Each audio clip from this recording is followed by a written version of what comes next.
শীত মানেই তো পিঠাপুলির উৎসব। শীতের সময় কিন্তু মিষ্টি পিঠার পাশাপাশি কিন্তু প্রচুর ঝাল পিঠা খেয়ে থাকি। আসসালামু আলাইকুম ভিউয়ার্স, ওয়েলকাম টু ডিনার হাতের রান্না। আশা করছি আপনারা সবাই ভালো আছেন।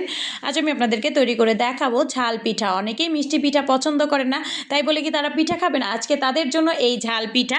এটা বানানো খুবই সহজ এবং খুবই কম উপকরণ দিয়ে পিঠাটা বানানো হয় এবং বাসার ছোট থেকে বড় সবাই খেতে ভীষণ পছন্দ করবে। শীতের বিকেলে চায়ের সাথে এই পিঠাটা হবে দারুণ মজার একটি রেসিপি। আশা করছি আপনাদের কাছে ভালো লাগবে। তো চলুন কথা না বাড়িয়ে রেসিপিটা দেখে নিই। ঝাল পিঠা বানানোর জন্য প্রথমে একটি ডো তৈরি করে নিব। তো চুলায় একটি হাঁড়ি বসিয়ে তারপর এখানে আমি দিয়ে দিচ্ছি মেজারমেন্ট কাপে 1.5 কাপ পানি।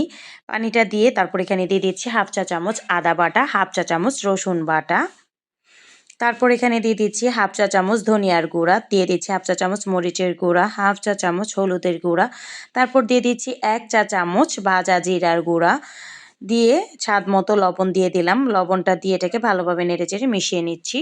তো মশলাগুলোকে ভালোভাবে পানির সাথে নেড়েচেড়ে মিশিয়ে নিলাম। তারপর এখানে আমি দিয়ে দিব ধনিয়া পাতা কুচি। আমি এখানে 1 থেকে 2 টেবিল চামচের মতো ধনিয়া পাতা কুচি দিয়েছি।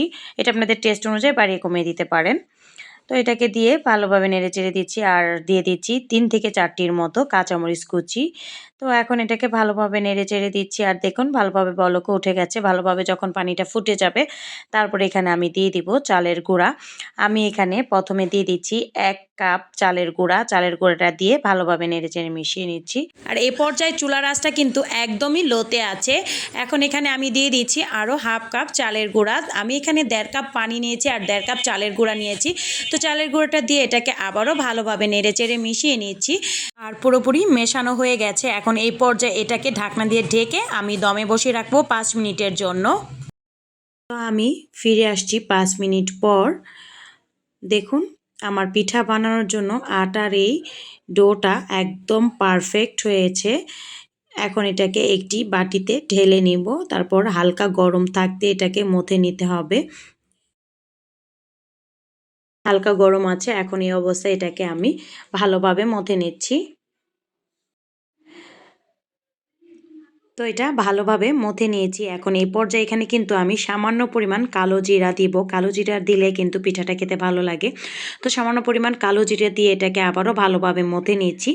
তারপর আমি এখান থেকে একটি গোলা নিয়ে আমি রুটি বানিয়ে নিব। রুটিটা আমি একদম পাতলা করব না, আবার বেশি মোটাও করব না।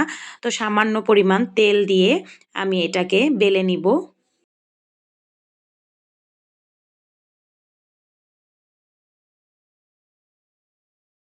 তো আমার মোটা করে রুটি বানানো হয়ে গেছে। আমি একটু দেখিয়ে দিচ্ছি কেমনটা রাখতে হবে। তো এরকমটা রেখেছি, দেখেই বুঝতে পারছেন। এখন আমি এগুলোকে এই মুখা দিয়ে গোল গোল করে নিব। আপনারা চাইলে আপনাদের পছন্দ মতো যে কোনো শেপ দিয়ে কেটে নিতে পারেন বা পিৎজা কাটার দিয়েও কেটে নিতে পারেন, এটা আপনাদের পছন্দ। আমি একটি জারের মুখা দিয়ে কিন্তু এগুলোকে গোল গোল করে ডিজাইন করে নিয়েছি। যে দেখুন এরকম মোটা, দেখেই বুঝতে পারছেন। তো সবগুলো আমি একটি প্লেটে তুলে নিচ্ছি।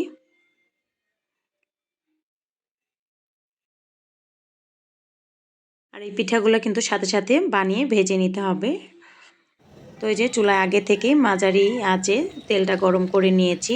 এখন একে একে সবগুলো পিঠা দিয়ে দিচ্ছি আর এই সবগুলো পিঠা আমি মাঝারি আঁচেই ভেজে নিব। ভাজতে বেশি সময় লাগে না, খুব কম সময় ভাজা হয়ে যাবে। আর মনে রাখবেন যে গরম তেলেই কিন্তু দিতে হবে, তা না হলে কিন্তু পিঠাগুলো ফুলবে না। তো সুন্দরভাবে যখন পিঠাগুলো ফুলে উঠবে তখন আমি একটু উল্টে পাল্টে দেবো। এখন কিন্তু উল্টাবো না। এ পর্যায়ে চুলার আঁচটা মাঝারি আছে। মাঝারি আঁচে রেখেই পিঠাগুলোকে আমি ভেজে নিব। তো এক পাশ হয়ে গেছে, আমি এখন পিঠাগুলোকে উল্টে দিচ্ছি।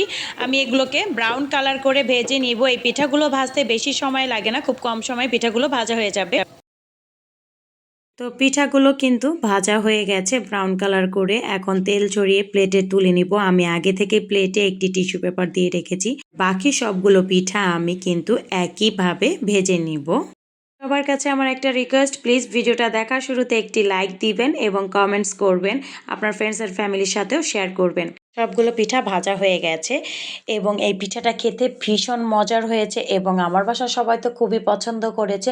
হঠাৎ গেস্ট চলে আসলেও কিন্তু হুটহাট করে এই পিঠাটা বানিয়ে ফেলতে পারেন এবং ঝামেলা ছাড়াই। চায়ের চায়ের সাথেও বিকেলে এই পিঠাটা তৈরি করে খেতে পারেন, খেতে ভীষণ মজার হয়। আপনারা চাইলে 2 থেকে 3 দিন এই পিঠাটা রেখে খেতে পারেন, একদমই নষ্ট হবে না। তো আমি আপনাদেরকে একটি ভেঙে দেখাচ্ছি যে উপরটা ক্রিস্পি হয়েছে, ভিতরটা সফট, খেতে কিন্তু দারুণ মজার। সাউন্ড শুনেই বুঝতে পারছেন। তো আমার এই পিঠার রেসিপিটা আপনাদের যদি ভালো লেগে থাকে তাহলে অবশ্যই লাইক, কমেন্ট এবং সাবস্ক্রাইব করবেন। পাশে থাকা বেল আইকনটি প্রেস করে রাখবেন। আপনার একটি মূল্যবান লাইক অ্যান্ড কমেন্টসে আমাকে নতুন নতুন ভিডিও তৈরি করতে উৎসাহ জাগায়।